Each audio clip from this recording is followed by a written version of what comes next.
When this is going on, I will just say thank you to Alte. I truly am humbled to be in this room with all of you. I am not a Homeric expert in any way. I dabble in it because I find it so interesting, and it was one of my great loves, as I will explain in a minute. But I am mostly here to talk about how I use Homer in outreach in Ireland and how it has kind of worked for us. So this is meant to be a bit of a creative session, so there will be some interaction, but very, very mild, because I'm aware that everyone is so tired. And so it will be hopefully very straight. Okay, there we go. Excellent. So it is going to end up eventually talking about necromancy and how I use that in particular. And I would just, because I always forget to explain my images, this is one of my all-time favorite images. It's by John Kindness, who is an Irish painter. And it is his interpretation of Odysseus in Hades. So you can't see it fully. But the reason I love it, the thing I find fascinating is the dead and depicting the dead. And I think it's the greatest depiction of the dead I've ever seen. They're unspooling ribbons that just come back together and float away again. And the minute I saw that, it was in a gallery in Galway, I immediately plotted how I might steal it. I didn't even think about buying it. I thought I was just going to steal it, but I didn't, I should say. But it has stayed with me forever. So whenever I can show that, I always do. So just to explain, because it is Homer Appreciation Day, I did want to say what I appreciate about Homer and how that connects to what I do with outreach. And for this, I have to explain a little bit about how I came to classics. So I grew up in very rural Ireland, pre-Celtic Tiger, which is when nobody had any money. So it was an interesting time. And my family, with all the love in the world, were a little bit strange. And we were very much in the past in terms of folklore and, believing in, that great interaction between the living and the dead and not always being there. And that really interesting thing that you find so much in the countryside, especially. But when I went to university, and one great thing about Ireland, even if you have no money, you can get to university. It is one of the fantastic things about it. So I know, and I'm sorry to everyone around the table. It was, I'd never been out of Ireland. I had been to the big city of Dublin maybe 5 times in my life. So when I came to university, it was to do English. That was the thing I really wanted to do, but I needed other subjects as well.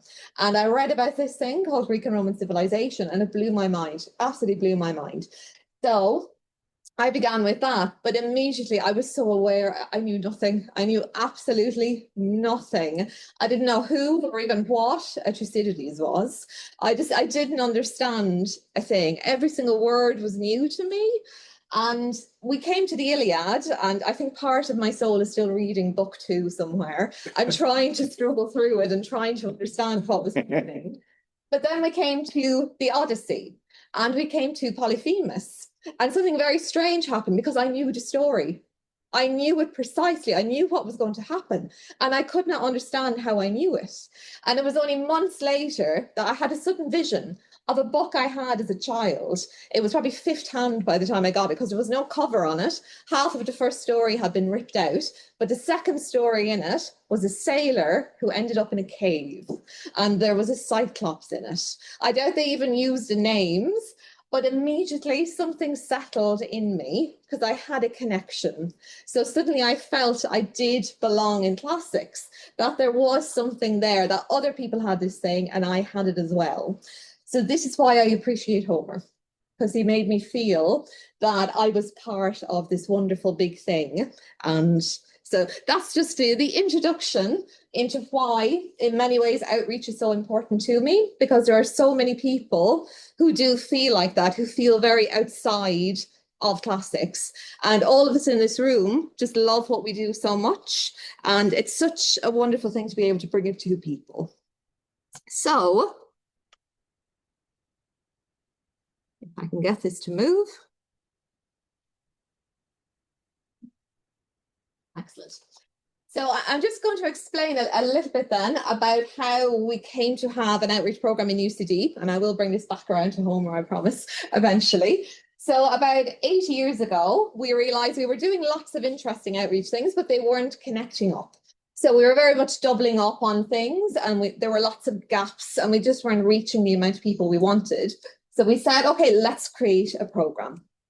So we created Access Classics. And just to say our logo here, this is Hibernia, the personification of Ireland at times. It's based on a statue that sits on top of the General Post Office in Dublin, which was one of the main sites for our revolution in 1916.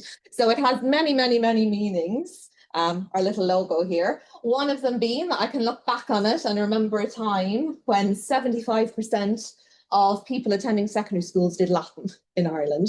So back to the good times. But now, as I'm sure is happening everywhere, that has massively reduced. So currently in Ireland, just under 9% of schools have some kind of classics. So I know that this might seem very high to a lot of you. And just out of interest, who here, by a show of hands, did classics in some form in second level school and high school, whatever it might be? Latin, Greek, about half and half. That's interesting. But increasingly, people just are not. So they're coming to us at university and they're almost apologetic about it. It's like, oh no, I didn't have it in my school. It's like, it's not your fault. You didn't have it in your school. So we said we have to do something about this because people are slipping through the nets. People who would love classics, absolutely adore it, have just never heard of it. So this was part of our mission that we would go out. So we were very idealistic about this. It's like we will go out and people will love classics and it'll be wonderful. Our numbers will shoot up and it'll be a fantastic time. And we did set out to schools. So there we are in one particular school. But then a few things happened in 2020 to stop continuing visiting the schools, and we had to completely rethink how we were going to do this. So we had to switch online, which really didn't work, but then we had to think more clearly about making it sustainable, and just going out to schools all the time wasn't going to work. So we decided when we came out the other end of it that the schools had to come to us. And we had learned some difficult lessons, I think, going out to the schools. The very first lesson we did when we went out to our first school was Homer. And we did Hector and Andromache, and we said, oh, we're going to love this. They'll find it so exciting. And we just pitched it completely wrong. You know, they had never come across it, and we just didn't get it right. So we had to rethink everything. And we discovered that what people really wanted, the way they really engaged with it, is if it was physical, if they were doing something, if they had something that they could take away at the end of the day. So we turned to things like our vase painting here. And I don't know if you can see in the background, but we have our geometric prosthesis up there. So we could talk a bit about death in Homer while the students were drawing nice things on their pottery sherds and having a good time. We brought out our museum collection out to schools so that the students could handle things and think about the ancient world very, very differently. And most of these are genuine. There's a few that are replicas. So my heart is in my mouth every time I sit on the bus with my little box. And I hope that nobody will suddenly try to steal all of our artifacts. And then we brought as many people as we could into our university. And this has been the game changer, bringing people to us. Because suddenly they were in a university and they saw that everybody else looked just like them, that it was a place that anyone could be.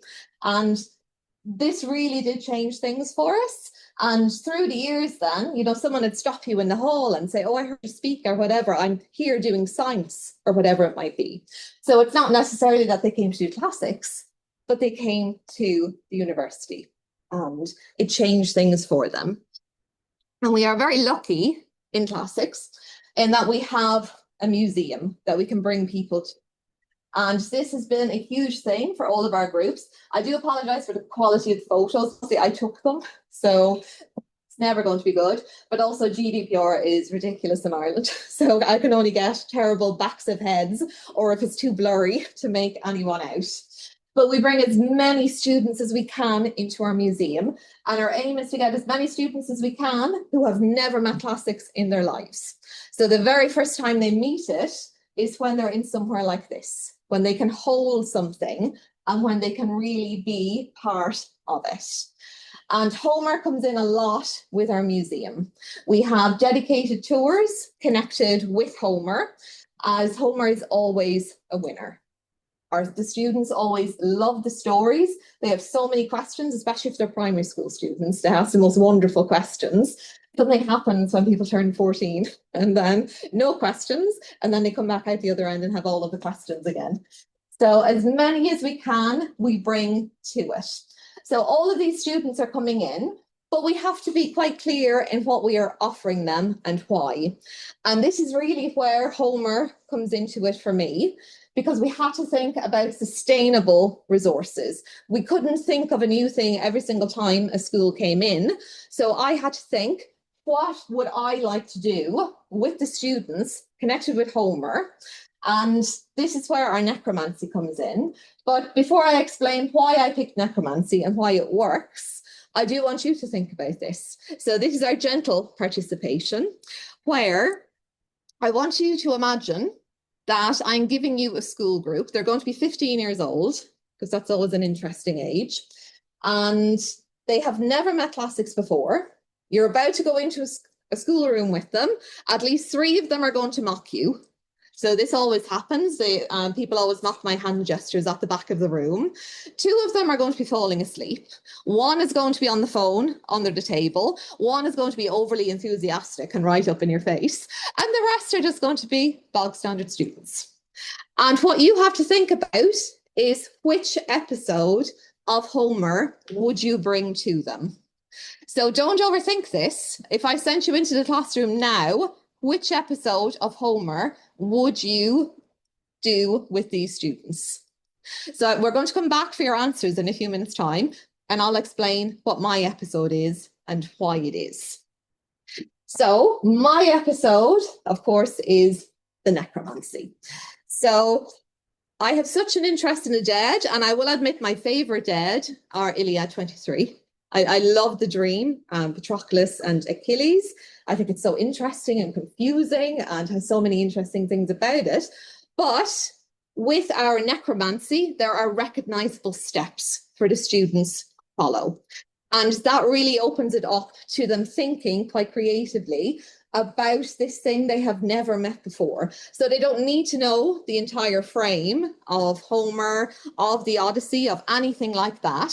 You can present it to them as, this is your mission. You need to raise the dead, and we have very recognizable steps. And this works incredibly well. Sorry, skip one there. That wasn't important. In Ireland. So this is why I picked my particular thing. So very unflattering picture of me. I couldn't get a better one. But this is one of my necromantic ceremonies. And this is my pinata Pam, who has been sacrificed so many times. Poor Pam is quite dead behind the eyes now. So I first sacrificed Pam about 14 years ago. The Classical Society in UCD, they asked me to raise the dead for Halloween. I said absolutely. And they gave me a pinata in place of the sheep. And it was so much fun. Looking back, I would do it a bit differently. I had to do it as a one-person show where I was also the dead person. So I put on a headband with zagabonds that were ghosts when I was pretending to be Tiresias. So it was a bit manic, but it was great fun. And the students responded to it so well. And after that, I sacrificed Pam many, many times with my students at 3rd level. And yes, go back to the previous one as well. We did it on Twitter before Twitter was itself, an entrance to hell. That was so much fun because I did it with a colleague hiding there. And I also did it with a student. So we did it on our campus and we set up the whole thing. There's poor Pam on fire. Our fleece removed, and it was just so much fun, and we could see how students were responding to it and just really liking that interactive element of it. And a huge part of this is because it suits Ireland so well, because of that reason I was saying earlier, that folklore of that connection between the worlds. And I've just given you 2 examples here, if anyone's looking for tourist tips, on places where you can find interactions between the worlds in Ireland. So some are connected with religion, so you can go to Lough Derg in Donegal for St. Patrick's Purgatory, so where it was revealed to St. Patrick in the 5th century, this entrance into purgatory. But my favourite is Uvney Cat, which is the Cave of the Cats. And it's a very unassuming little hole like this in a field in County Roscommon. And this is the entrance into another world, whatever that might be. So some say it's into the dead, some into the she, the fairies, not the good fairies, the ones that will snatch your children and put a changeling in place. I was going to show you a video of the inside, but it's incredibly claustrophobic, so I just couldn't bear it myself. But when you do see the inside, you can kind of understand why it was seen as this entrance to the other world. So we have references, I think, at least as far back as the 9th century, of this being that interaction between the worlds. So with our students in Ireland, they are fully on board with this idea of raising the dead. It's something that they can understand within their own culture, something they can see around them, which is why it is incredibly effective. So when we're going through the necromancy, we're obviously not doing it where, you know, the periphlegeton and all those wonderful things are happening. But that means you can say to the students, you know, we can't get in our ship and sail to the end of the world. So where do you want this to happen? And this always sparks their imagination. And I always get the stories of, oh, well, my granny, she told me about this place. And it really gets them talking and they really engage with it. And they feel that sense of belonging with this text that they have never come across before, but because they are actively engaging with it, and with poor Pam, they have that connection. So if in the future they decide to pursue classics, like me with my little storybook, they have that prior thing. They don't feel so separate from it. So we have mixed success, I suppose, with our particular program. A lot depends on people recognizing me and being able to say, oh, you came to visit me. And I am now here because of this. But we do have that more and more. So today, Pam couldn't travel. She had prior engagement. So I couldn't bring Pam with me. So we're not going to do the entire Raising the Dead. But after I hear all of your particular parts of Homer that you would use, we are going to raise the dead from out of Erebus. We're going to raise them out of the darkness of our scratch notes. Because one thing I've learned when you bring students in, you want to send them home with something physical. You want them to remember. So you're going to scratch your images of the dead onto our little note cards here, and that will be your reminder of this. But first, we need to see, because this will reveal everyone's love of a particular episode in Homer. So at the end of a wonderful day of so many different topics and interesting things, what is the one thing you would pick to teach that classroom of vaguely bored but also vaguely interested 15-year-olds? So you don't need to justify it. I just want to know what springs to everyone's mind. So we'll do a round and we'll see. What are you going to teach them? Seriously. Excellent. Let's keep going. Demodocus' story of Ares and Aphrodite. Oh, that is. Well, I have to say, you said it didn't work, but I was first astounded by Homer with Hector and his Dionysus and Andromache and their conversation, especially when I realized, well, this is for us. Obviously, Yeah. they know they're telling each other stories about their past. They already know it. So Yeah, I think we just taught it very wrong. But it is, that was the reason we chose it. It was like, it's so beautiful. They will love it. Excellent. What would you teach them? I can see 15-year-olds really liking the pig's transformation and also the romance of that story, the sort of illicit romance. Absolutely. That would be a good one. What do you think of Anna? I think I would go with Odysseus decides to leave Calypso's island. Oh, Because it's a teachable moment. Books and eternal youth are not everything. Better find your soulmate. I like that as logic to yours. Excellent. Louisa. I think I would go with like the betrayal and like the plot twist of like the Trojan horse, because I think you can play up that story, and like having grown up on like an audiobook of the Iliad, that's like what I remember the most. Oh, very good. Like the iconography that stuck with me the most.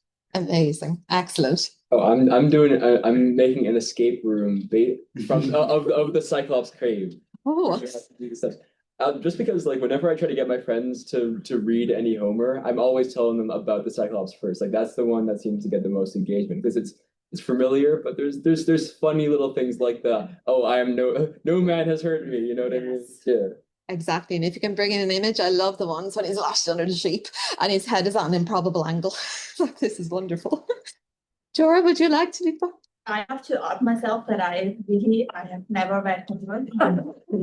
So I think I'm short, so I can pretend I'm good. Oh, you're going to be in our class.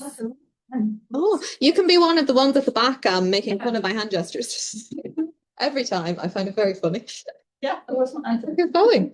I was also going to say the Cyclops Cave because it's really classic. It's always a night, good story. Excellent. I fear I was also going to. I think that, yeah, I feel like kids would react. Yeah. It has a wonderful beginning, middle, and end. So it's very good, contained story. Jeff, what do you think? I like to tell this story of Odysseus making it to the gates, and I set it up, and there's Argos waiting after 20 years, like the dog. Awesome. And I usually start the Iliad by having puppy Argos being told, sit, stay, wait for master, which is my own invention. And then I have him coming back home 20 years later, and there's Argos lying there in the dirt covered in fleas. And Odysseus looks and realizes this will blow my disguise, so walks by and Argos dies. You're devastated. It works every time. It will certainly quieten down the rowdy roast. I'm also going to say Cyclops. It's the one I know the most. Yeah, it's such a good one. Don't be apologetic about it. It's one of the fantastic ones. If I had to choose, well, no, I wouldn't choose it, but just for something new.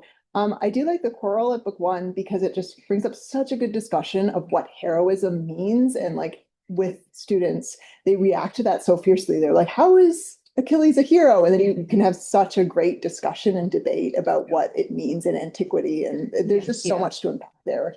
Absolutely. It's not there.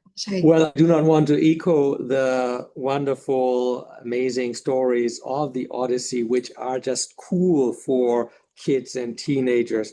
I would hope for a much smaller audience, not the large one, where we might actually address a much more touching scene. And the scene, especially as you presented it to us today, Jeff, Priam asking, kneeling before Achilles, and that dialogue, it has so much humanity. And I think 15 years old, they know about the wars that are going on and what it means to a father, a son, and family. It's so timelessly touching and humane with all the terrible things going on. I would hope I could also approach one of these, if not the most humane story in Homer, but I couldn't do it with such a large audience. It would have to be a small group where students would not be trying to be cool. But rather to open up. That is true. That's always the problem. So I would probably fail. But no, not at all. I feel bad now. I'm sacrificing a pinata. Wonderful, thoughtful ideas. Maddie, what would you do? I would probably just do the Susie episode, probably just very entertaining. Very interesting. I love we had the bookend. That's very pleasing. Excellent. Well, I'm glad to see something really sprang to mind for all of you. And I really hope that you can teach those 15-year-olds about this, because it honestly can change someone's life. It can change their trajectory, and it can just give them that route into classics. Because we've seen all the wonderful things all today about, the new versions, Natalie Haynes, all of these wonderful people. And that is how our students are coming to us now. But there are still people who are reading those, but never connecting it with classics.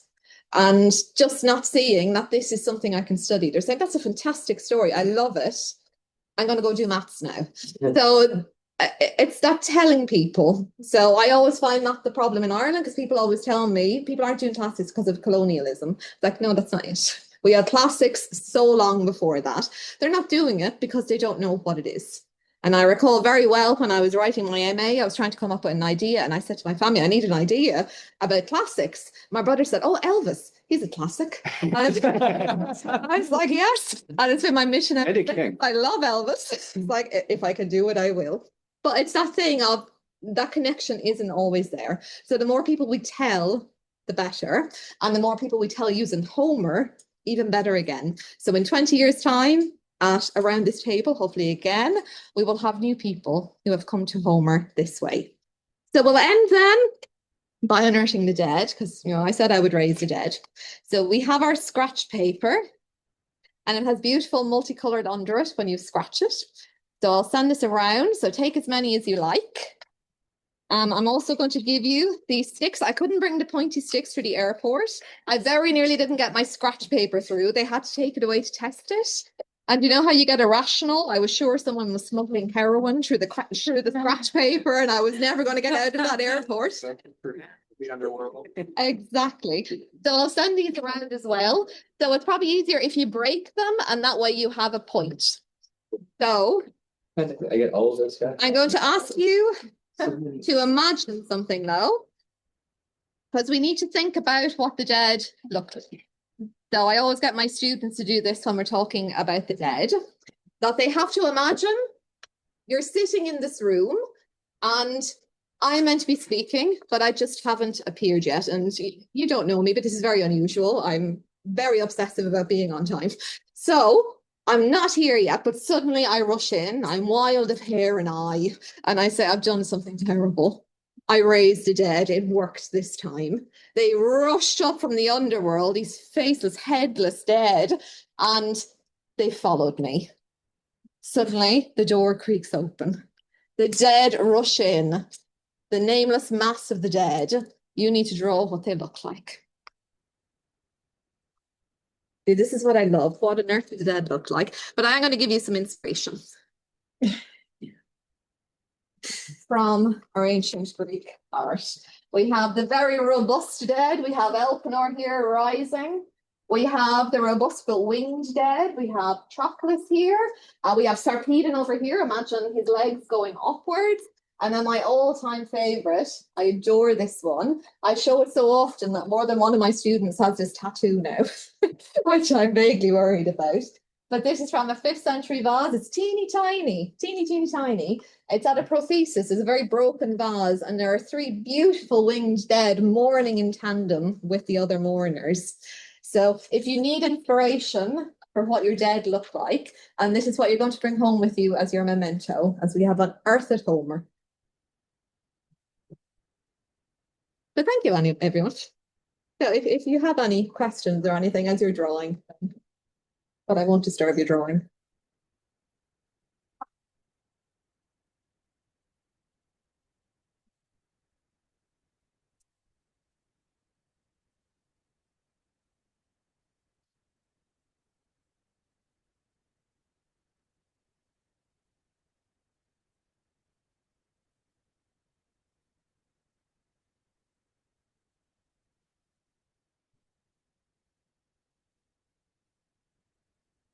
I love the quietness that it sounds when you give people scratch paper.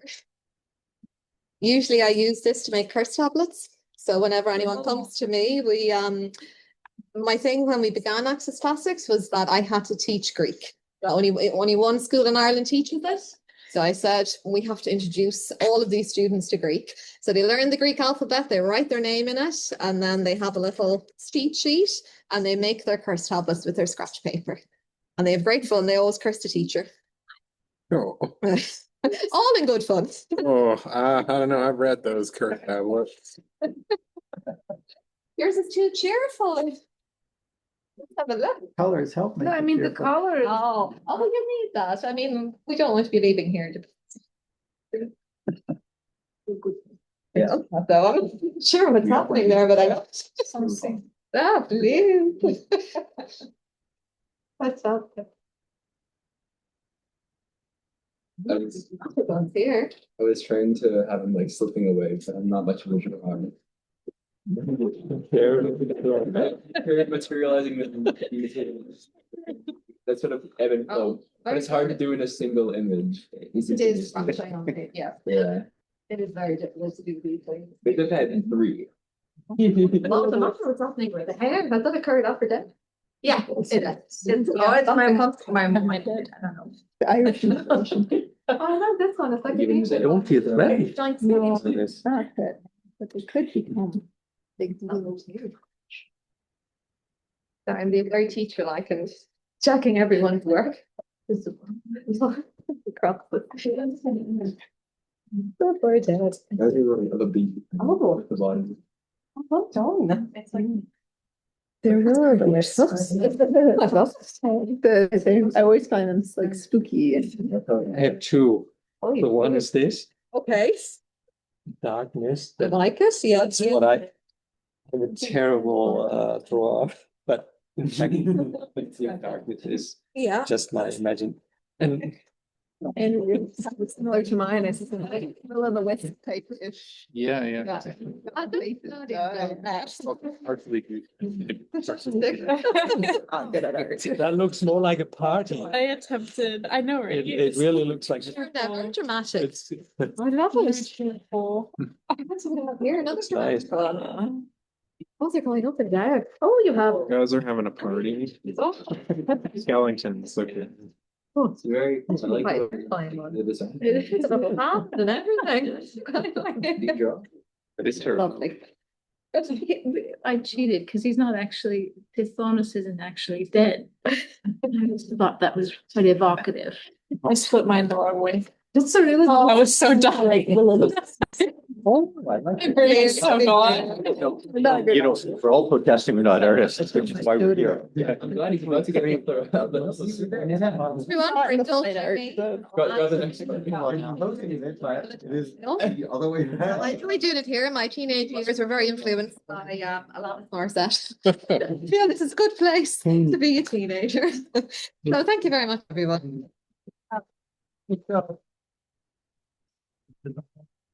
I think we have a few minutes to ask questions. Of course, questions can also be carried over into the restaurant where we will be rejoining for dinner. There will be a few closing remarks though, but if anyone has a question for Bridget. Meanwhile, thank you so much. What I really like about your presentation is how you started with your own story, how you connected your own story, which is so important also for reaching an audience, especially in education, and how strong your emphasis also was on understanding the stories of the kids or of the students from where they come from, and teaching the classics, teaching Homer, the Greeks and the Romans, may mean different things to different peoples, different places, different times. And yeah, we are seeing a lot of change in our discipline. We are seeing differences from country to country, from generation to generation on the one hand, but then also we see common trends and threats and the shared appreciation for Homer. And what I love especially about the start of your presentation was it reminded me of my very opening when I said, I do not know whether Homer Appreciation Day is a thing, but you concluded the day by taking it for granted Homer Appreciation Day is a thing because we made it one. We made it together.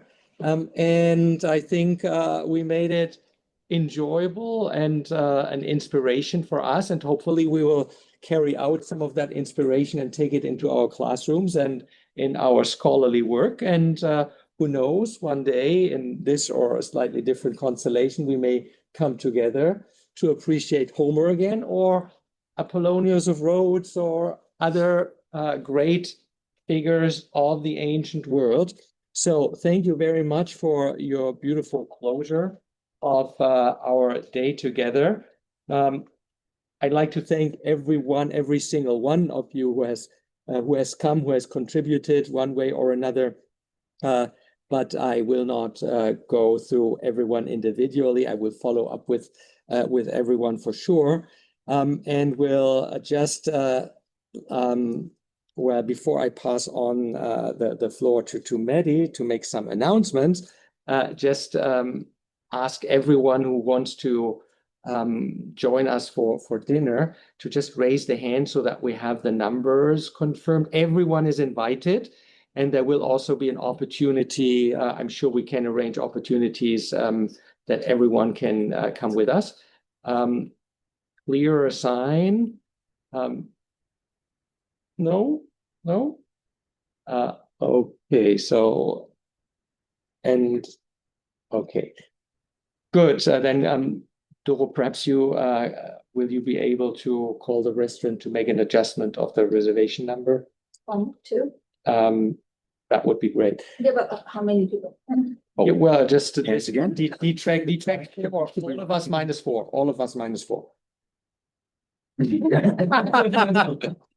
We don't do math. Well, Yeah, that's math. Meanwhile, as we still have I think so. Can you just raise your hand again? That's like math is not my strong suit. Counting I can. 1, 2, 3, 4, 5, 6, 7, 8, 9, 10, 11, 12. Well done. Oh.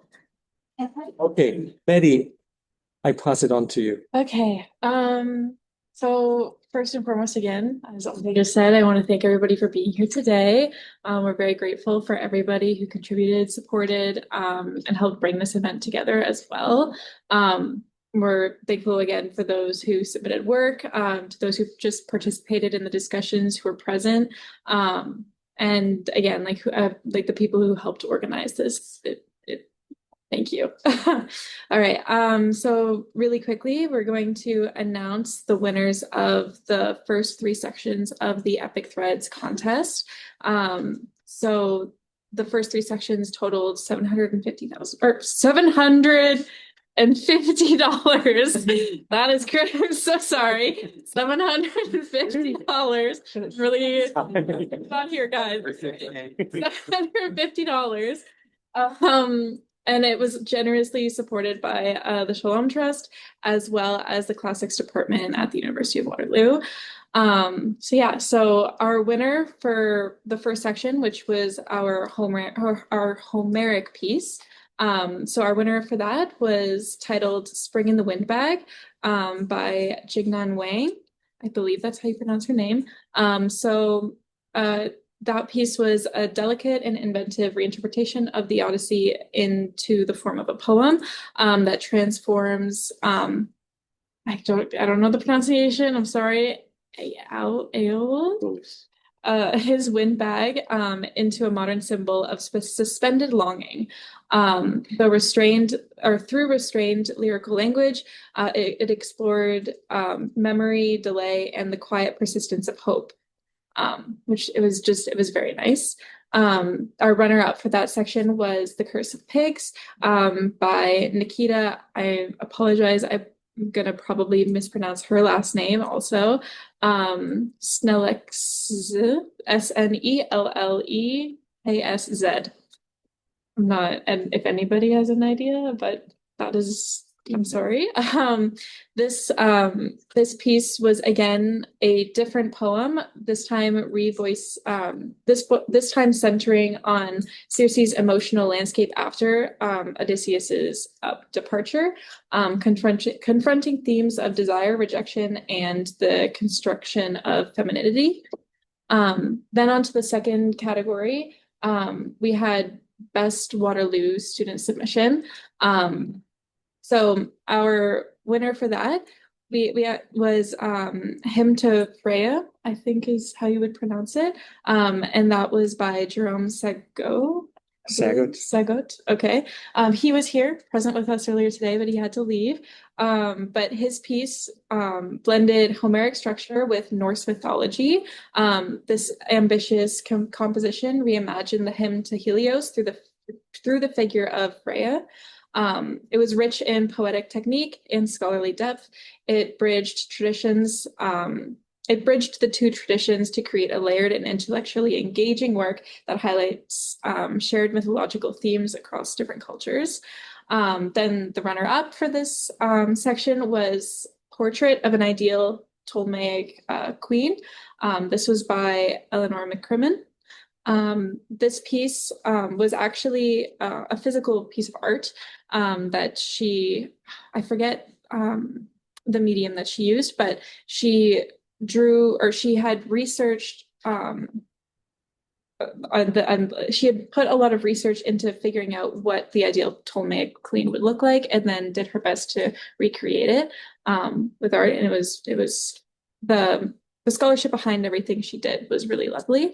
Then the next category was just best general submissions. So this one, the winner went to A Week in My Life as Hrosvitha von Gandersheim.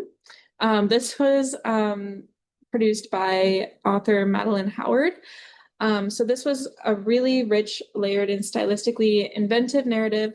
This piece intertwined the past and the present to explore women's voices across time. It blended scholarship with creativity, and reflects on authorship, identity, and historiography, offering a thoughtful and compelling mediation on the persistence and reinterpretation of marginalized perspectives. That's a lot of big words. Sorry. Okay. But it was again another really well researched and put together piece. There was like lots of I don't know. I think what I really like appreciated about all of these pieces was that they were everything was, again, that's, I guess it's part of the journal, I guess, but everything is like deeply rooted in scholarship, you know, and then they're bringing it forward. They're giving those explanations, like where they're deviating from tradition, they're giving those explanations as well. And then our runner-up for that section was The Savior by Angus Jacobson. I believe he was in our meeting. He is still with us. Yes. So he has actually produced two pieces for us, like one piece in the past for our first edition, which was really excellent. You can read it if you want. You can read it in our first edition. It's quite excellent. This piece was just as well executed, I think. My brain's kind of leaving me and words are turning to mush. I apologize.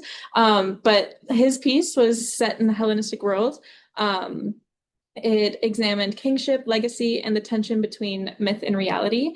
Through the dialogue between Antiochus and an artist, it reflects on how rulers are remembered, questioning the construction of heroic identity and the human cost behind political and divine narratives. It's really beautiful. So congratulations to Angus. I see him. You have a different wait, let me use display. So at least we see his happy face being the runner-up. Definitely and do. Wait. We have other wonderful authors in our room. We have wonderful submissions also from students sitting here, and I am sure we will read them in the next edition of Epic Threat as well.